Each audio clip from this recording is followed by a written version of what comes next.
Muy buenas tardes con todos. Vamos a continuar con lo que tenemos preparado para el día de hoy sobre la investigación sociojurídica, que es una parte, bueno, de la investigación jurídica que tiene algunas características especiales. Bueno, hemos hablado al inicio de la investigación dogmática, en la cual tenemos que fijarnos más en el planteamiento del problema, que este sea original, relevante, que tenga una trascendencia teórica o social. Y por otro lado, hemos mencionado que también existe la investigación sociojurídica, que implica el análisis de la aplicación práctica de las instituciones jurídicas en cuanto a si ésta es eficaz o no es eficaz. Y en este caso de la investigación sociojurídica, donde requerimos ver la realidad, no tenemos que aplicar algunos instrumentos especiales para que nuestra investigación sea más verídica, ¿no? En la dogmática jurídica, de hecho, que nosotros no vamos a tener que requerir estos instrumentos especiales, ¿no? Sino básicamente es un análisis teórico, abstracto, y más que todo va a importar ahí nuestra forma de argumentación. Pero si aplicamos una investigación sociojurídica, vamos a requerir que nuestra investigación sea corroborable, ¿no? Que haya una contrastación de la hipótesis con determinados instrumentos o también técnicas. Y como vemos aquí, tenemos que ver también lo que es la matriz de consistencia, que es un cuadro en el cual vamos a enfocar el problema, la hipótesis, los objetivos, las variables, los indicadores, y de eso también se va a derivar las técnicas e instrumentos. Tenemos aquí la primera parte, esto de la investigación sociojurídica o funcional, lo hemos obtenido del libro de Carlos Ramos Núñez, Cómo hacer una tesis en derecho, ¿no? Y ahí se habla sobre los métodos de investigación. Y ya hemos analizado el primero, el dogmático. Este sería el sociojurídico o funcional. También se habla en este libro del método del análisis económico del derecho, que pueden haber otros métodos también. En cuanto a la investigación funcional o sociojurídica, mencionamos, ¿no? Una investigación jurídica que opta por la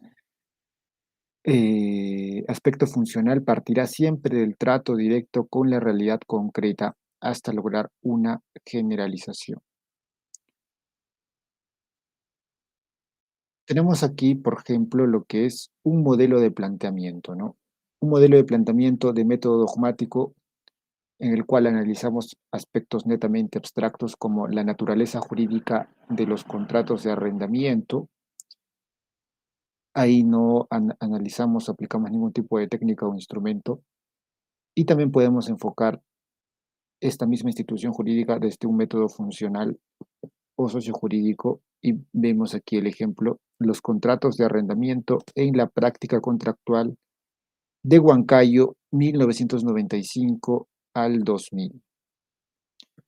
¿No? Como ven, el enfoque sociojurídico implica determinar también un espacio, una unidad de estudio quizá también, y un tiempo determinado en el cual nosotros vamos a poder analizar nuestra institución jurídica.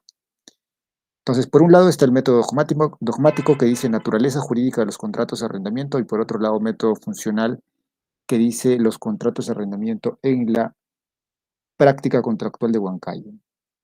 Entonces ahí vemos la diferencia de cuál es el enfoque que requerimos para la aplicación de este método sociojurídico o funcional.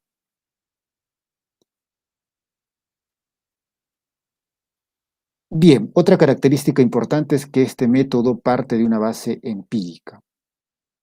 Eso también lo dice el doctor Carlos Ramos Núñez. Por lo tanto, va a ser importante ir a la práctica, ¿no? Ir al campo y recabar información que nos permita sacar conclusiones.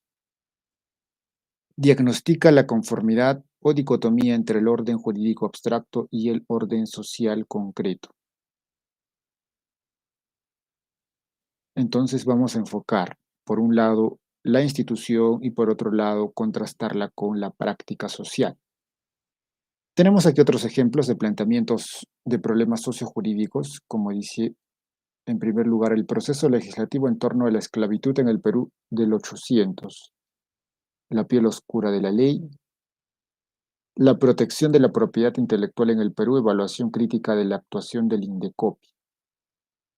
¿No? Y en general, cualquier tipo de institución o derecho podemos nosotros enfocarlo desde un punto de vista de análisis social. Vamos a ver un ejemplo y de ahí vamos a ir construyendo una matriz de consistencia. Bueno, aquí también dentro del enfoque sociojurídico es posible plantear variables, pero quizá el término variable no sería apropiado, sino más que todo categorías conceptuales. Eso sí, el término variable, como mencionamos en la diapositiva, implica, ¿no?, determinar la cualidad medible perteneciente a la unidad de estudio. Eh, Podemos tener el tipo de variable independiente, que es la causa del problema, y la variable dependiente, que es la consecuencia del problema. Ahora, nosotros en el derecho no vamos a tener la necesidad de determinar sí o sí una cualidad medible, ¿no?, en concreto, sino más que todo va a ser un análisis desde un punto de vista cualitativo en la investigación sociojurídica. Planteamiento de variables, más que todo las variables vamos a asimilarlas como categorías conceptuales de análisis, ¿no? Las instituciones jurídicas que nosotros vamos a tener que analizar para poder realizar nuestro estudio. Tenemos aquí un ejemplo que dice: despido arbitrario y la mujer gestante en la Municipalidad Provincial de Arequipa. Vamos a partir de este ejemplo para poder de ahí establecer lo que son las matrices de consistencia, que en pocas palabras es un sistema de verificación del problema, hipótesis, variable, indicadores y posteriormente los instrumentos y las técnicas a fin de que guarden una relación coherente, ¿no?, y esto pueda darle uniformidad de análisis a nuestra investigación. Como ven, en este problema que hemos planteado, despido arbitrario y la mujer gestante en la Municipalidad Provincial de Arequipa 2015-2020, tiene la característica de requerir una unidad de estudio, ¿no?, un espacio de estudio como es la institución pública aquí, Municipalidad Provincial de Arequipa, y también un espacio de tiempo como es 2015-2020. Esto ya depende también, ¿no?, de la intención, las limitaciones de estudio o de investigación que tenga la persona que va a realizar esta tesis, si es que tiene la posibilidad de abarcar tanto tiempo, ¿no? 5 años, o de repente podría abarcar un poco menos de tiempo para las limitaciones de estudio que pueda tener cada uno, ¿no? Y aquí es importante, ¿no?, saber también verificar la coherencia que tengan nuestros instrumentos, que es la ficha final que nos va a permitir estudiar adecuadamente los marcos conceptuales o indicadores que estamos planteando, ¿no? Los instrumentos que nos van a permitir que haya una coherencia con los objetivos, con las hipótesis, y esto va a determinar también las conclusiones. Entonces aquí hablamos por ese lado de una necesidad de un análisis adicional diferente al jurídico dogmático. Tenemos método de investigación, seguimos en el método sociojurídico funcional, el mismo ejemplo, ¿no? Despido nulo y la mujer gestante en la Municipalidad Provincial de Arequipa 2015-2020. Tenemos el problema que planteamos en primer lugar: la trabajadora mujer gestante tiene protección contra el despido arbitrario en la Municipalidad Provincial de Arequipa. Y ahí partimos, ¿no? La matriz de consistencia parte por la formulación del problema, que en este caso solamente nos vamos a referir al problema general.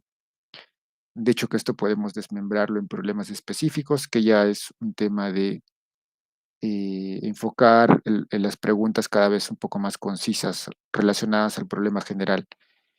Después tenemos el objetivo, desde el mismo enfoque de la pregunta, pero esta vez con el verbo determinar, ¿no? Determinar si la trabajadora mujer gestante tiene protección contra el despido arbitrario en la Municipalidad Provincial de Arequipa.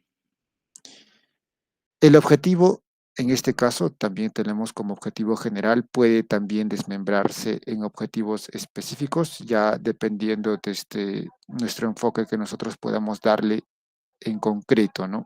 Esto solamente como idea inicial que nos va a permitir visualizar el tema y el objetivo de forma general. Después tenemos el planteamiento de la hipótesis. En este caso, la hipótesis, a diferencia del planteamiento jurídico dogmático donde habíamos establecido una fórmula, ¿no? Dado que donde mencionamos el fundamento preciso, es probable que y mencionamos la respuesta, aquí va a variar un poco, ¿no? Aquí hablamos de determinar una relación, ¿no? De cuánto influye un elemento con otro. Decimos aquí, ¿no? La configuración legal de despido nulo influye en mayor medida en la protección de la trabajadora mujer gestante en la Municipalidad Provincial de Arequipa. Como ven, ahí estamos más que todo determinando el grado de relación de un elemento conceptual con una realidad, ¿no? Influye en mayor medida, influye en menor medida. Por ese lado podemos determinar la hipótesis, ¿no? En la investigación sociojurídica, después de haber determinado, ¿no? La pregunta de investigación, después hemos visto el objetivo, ahora la hipótesis desde un punto de vista sociojurídico. Tenemos aquí las variables o categorías conceptuales. Por un lado tenemos el despido nulo, ¿no? Despido nulo, que de hecho que está mencionado en el problema, y también trabajadora mujer gestante, que también está mencionado en el problema, ¿no? Serían nuestros dos elementos, entre comillas, variables, no en el sentido estricto. Más que todo lo llamaremos como categorías conceptuales, ¿no? Despido nulo y trabajadora mujer gestante. Y a partir de estas categorías conceptuales podemos nosotros desmembrar los elementos dentro de estas categorías conceptuales y las vamos a llamar indicadores. En cuanto al despido nulo, podemos mencionar como indicador marco legal del despido nulo, después tenemos indemnización, después tenemos reposición. Entonces, eso es lo que se va a analizar en este caso. Después, en cuanto a trabajadora mujer gestante, vamos a ver el tipo de contrato, las causas del despido, la edad y estado de salud de la mujer gestante de la municipalidad, ¿no? Aquí no hemos agregado en sí la unidad de estudio ni el tiempo porque eso ya son elementos adicionales accesorios. Entonces, básicamente, desmembramos los elementos que pueden estar dentro de lo que es las categorías conceptuales de despido nulo y trabajadora mujer gestante, a fin de obtener los indicadores, ¿no? Y la composición que hemos hecho desde el inicio, problema, objetivo, pues hemos planteado la hipótesis, variables que han sido obtenidas de la hipótesis o categorías conceptuales. Después hemos pasado a los indicadores, o también algunos le llaman dimensiones. Eso también podría depender. Inclusive hay modalidad de indicar subindicadores, ¿no? Pero eso ya depende de las matrices o el grado de especificidad que podamos darle en nuestra investigación. Bueno, y aquí llegamos a los indicadores, ¿no? De ahí ya es posible plantear nuestros instrumentos y nuestras técnicas, que es un tema que vamos a poder conversar en el día miércoles, de la siguiente sesión. Ahora vamos a ver un ejemplo concreto de una tesis, ¿no? Que utiliza este método sociojurídico con lo que hemos podido hablar.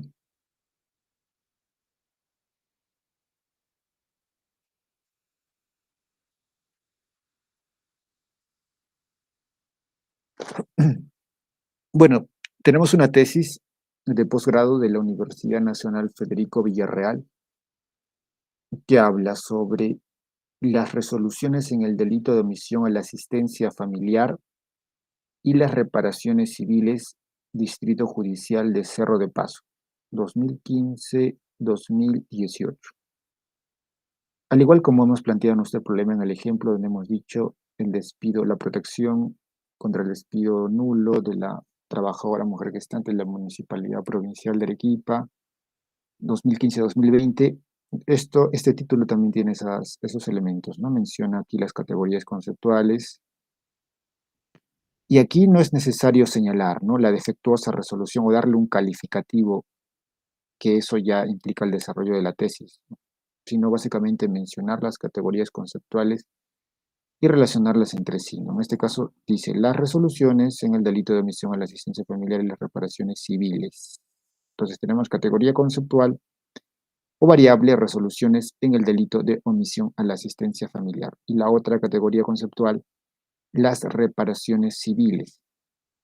Simplemente hay que mencionarlas, ¿no? No hay que calificarlas aquí como la defectuosa motivación de las resoluciones o las indebidas reparaciones civiles, ¿no? Ya son calificativos que tienen que desarrollarse en la tesis en concreto. Y aquí se menciona la unidad de estudio que es Distrito Judicial de Cerro de Pasco y el tiempo de estudio, ¿no? 2015-2018. Línea de investigación de acá menciona procesos jurídicos y resolución de conflictos, tesis para optar el grado de maestro en Derecho Penal, de Francisco Castillo Gálvez. Bueno, del 2022. Acá tenemos el índice. Bueno, cada universidad fija un índice. Hay algunos que tienen un índice más relacionado a la temática que desarrolla, ¿no? Hablamos de hablar del marco teórico en la parte inicial, los temas relacionados al problema. En este índice vemos que es un índice bastante general, donde en primer lugar expone el proyecto de tesis, ¿no? Expone el planteamiento del problema, descripción del problema, formulación, antecedentes, justificación, limitaciones, objetivos, hipótesis. Y de ahí desarrolla el marco teórico. Ese es otro modelo que se instaura en esta universidad. El otro que podemos haber analizado era el modelo jurídico dogmático, en el cual los capítulos están compuestos por temas relacionados al problema, ¿no? Y no habían títulos generales como aquí. Pero acá tiene otro modelo de elaboración: marco teórico, marco conceptual, método, tipo de investigación. Acá se habla, ¿no?, inclusive de población y muestra, operacionalización de las variables, instrumentos, procedimientos, análisis de datos, consideraciones éticas, resultados, discusión de resultados, conclusiones, recomendaciones. Bueno, como ven, es otro enfoque de la tesis sociojurídica que se ha dado en este caso. Vemos el resumen, dice: el objetivo de la investigación fue porque las resoluciones o sentencias son incoherentes respecto de la reparación civil en el delito de omisión a la asistencia familiar en los juzgados penales del Distrito Judicial de Cerro de Pasco, años 2015-2018, a efecto de que los resultados me permitieron reflejar la problemática y ofrecer las recomendaciones pertinentes, entre otras, la ineludible responsabilidad de los jueces penales en motivar y valorar en las sentencias el monto adecuado de la reparación civil en los delitos de omisión a la asistencia familiar, y de esta forma resolver el conflicto de intereses y restablecer la ansiada paz social. La investigación fue de tipo aplicada según la orientación porque se requiere resolver un problema teórico práctico, como es el presente caso de la realidad jurídico-social. Y aquí vemos, ¿no?, enfoque método sociojurídico, realidad jurídico-social de nuestro país. Y la muestra estuvo conformada por 117 profesionales del derecho, entre jueces, fiscales, abogados.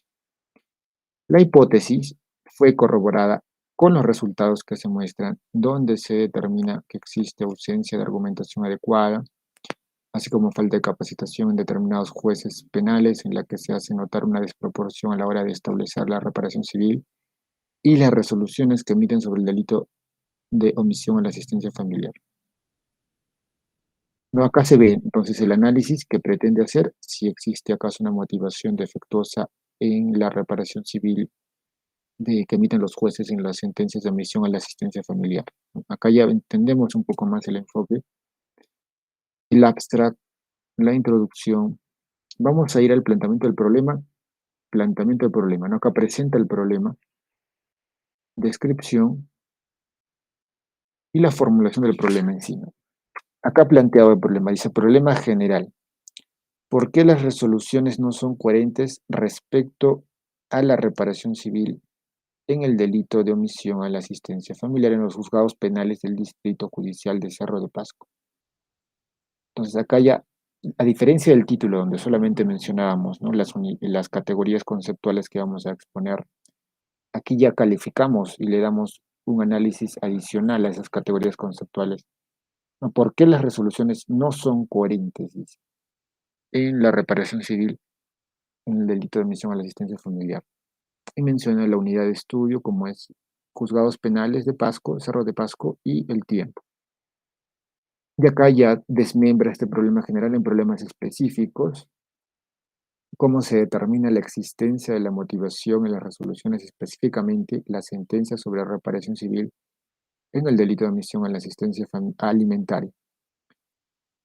Después, ¿de qué manera incide la calidad de las resoluciones, específicamente la sentencia, la reparación civil en el delito de omisión a la asistencia alimentaria?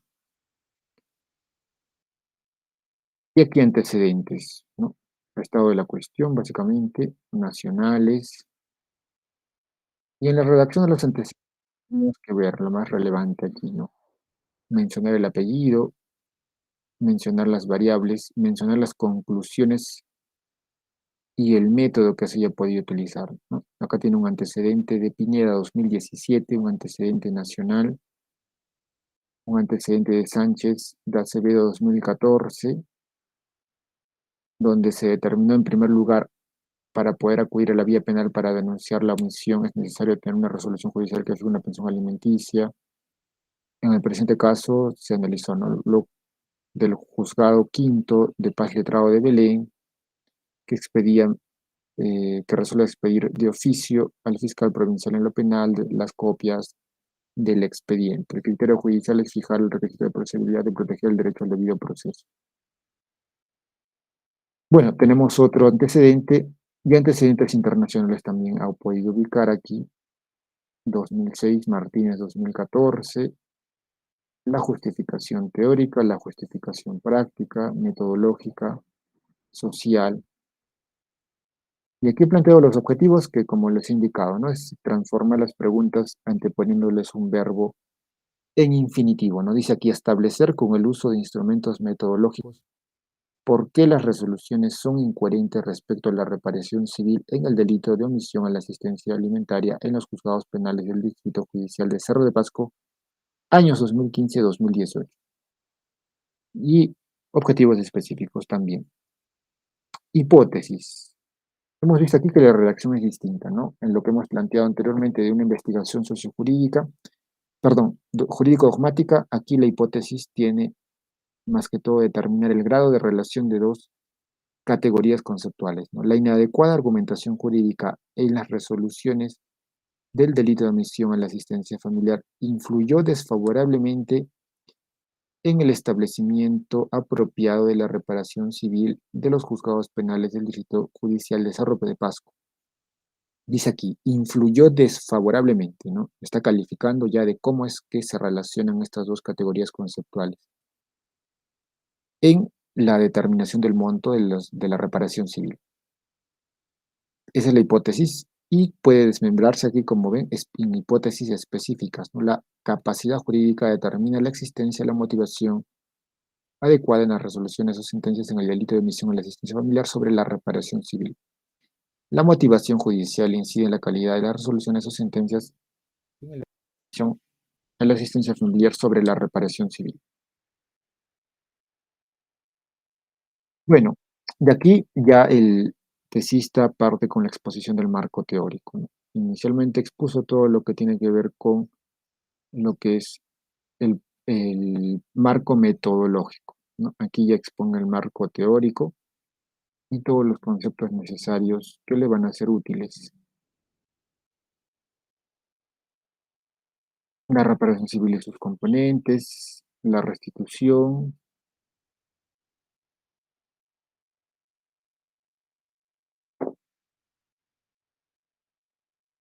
Después vamos a ver brevemente el tema de la aplicación de los instrumentos, que lo hace de forma bastante técnica y metódica, inclusive con la aplicación de fórmulas.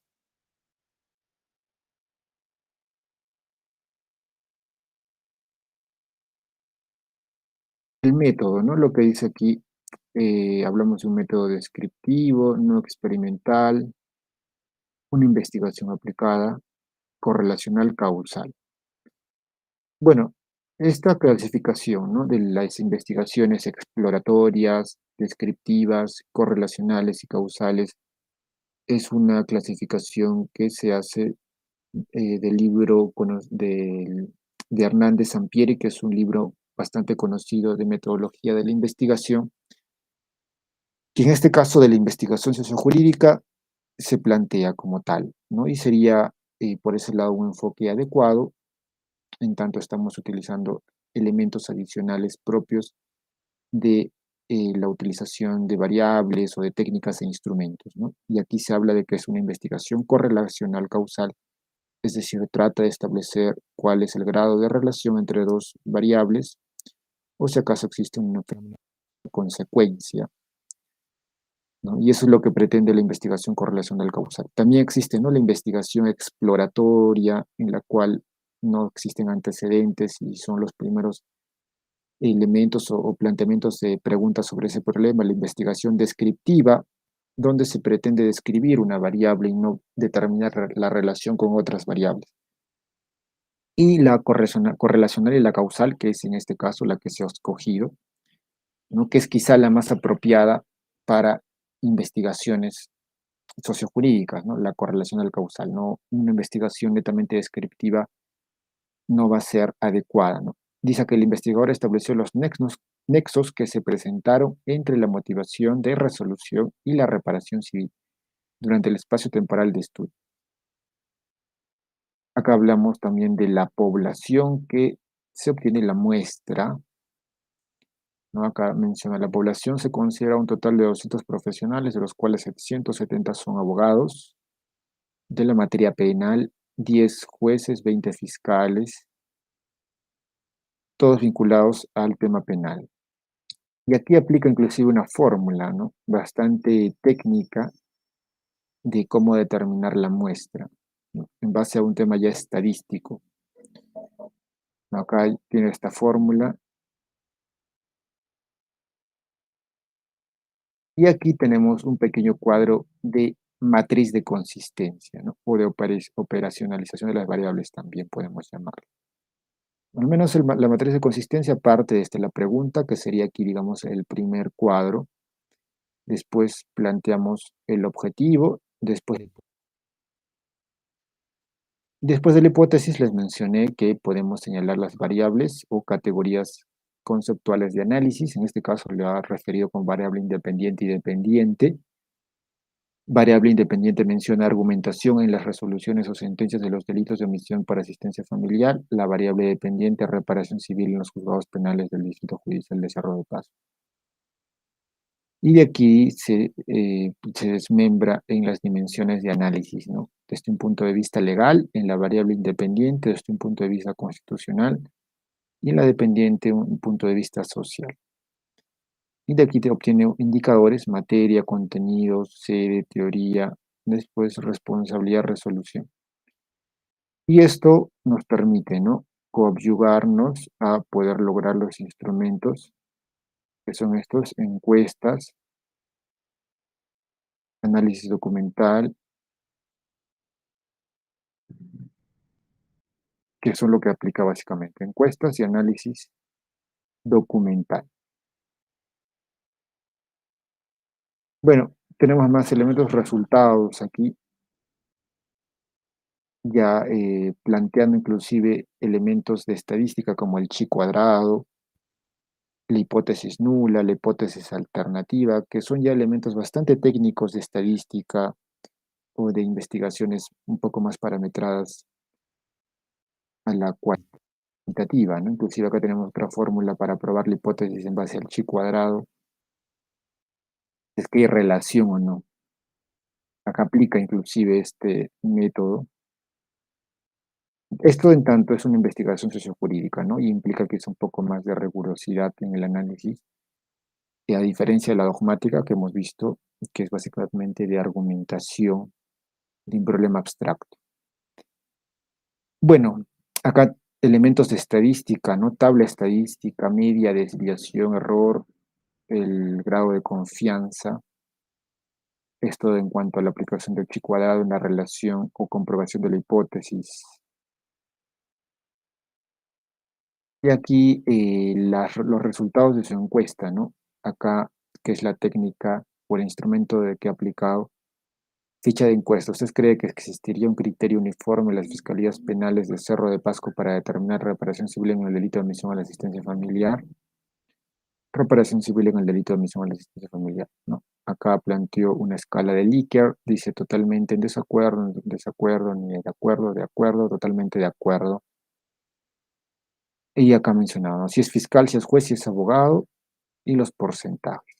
Lo ha planteado aparte de la tabla en un diagrama circular, ¿no? Que también es necesario interpretar tanto la tabla como el diagrama circular en estos tipos de exposición de datos, ¿no? No solamente plantear los diagramas o las estadísticas, sino también interpretarlas, ¿no? Dice que el 61% de los encuestados está totalmente en desacuerdo que existiría un criterio uniforme en las fiscalías penales de Cerro de Pasco para determinar la reparación civil en los delitos de omisión a la asistencia familiar. El 22 está de acuerdo, totalmente de acuerdo, y el 17% no opina.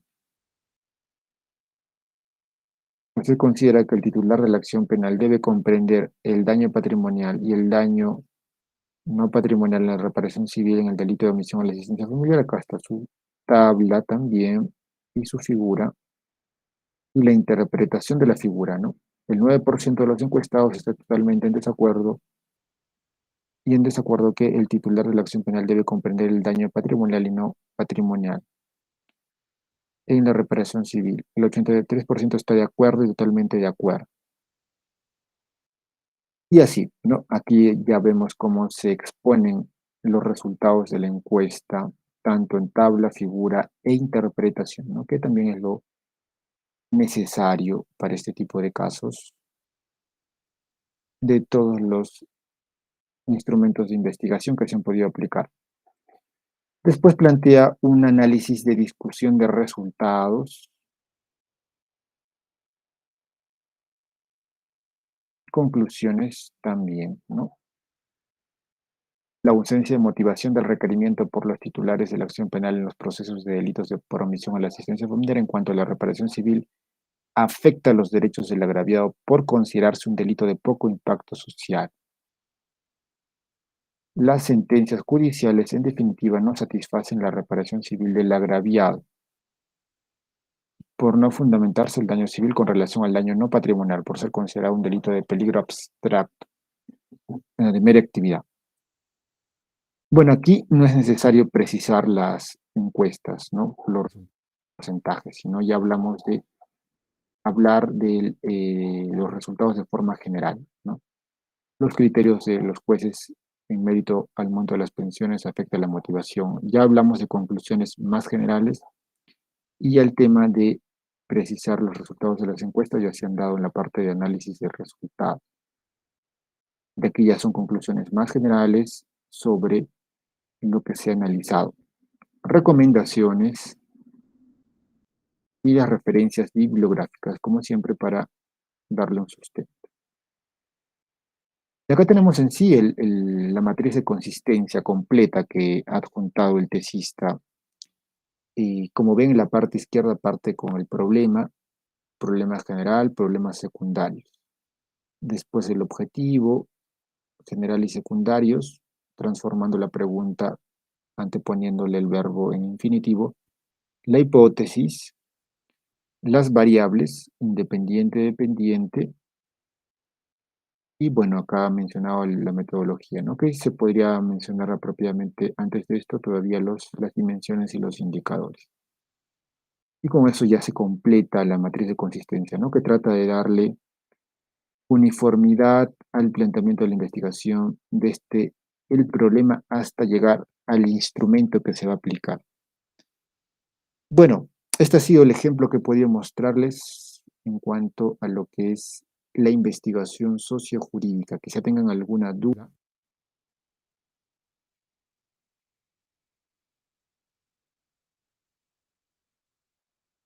También vamos a poder desarrollar ya un poco más ampliamente el tema del instrumento y las técnicas la siguiente semana, y también desarrollar una investigación ya un poco sociojurídica, pero enfocada desde el punto de vista histórico, que también es un método interesante, analizar la evolución de la institución jurídica a fin de determinar, ¿no?, conclusiones necesarias para el presente que nosotros podemos utilizarlas para mejorar nuestra regulación legal. Bueno, si no hay alguna pregunta, ya nos estaríamos viendo el día miércoles también a las 5 de la tarde. Eso ha sido todo por hoy. Gracias a todos por su asistencia.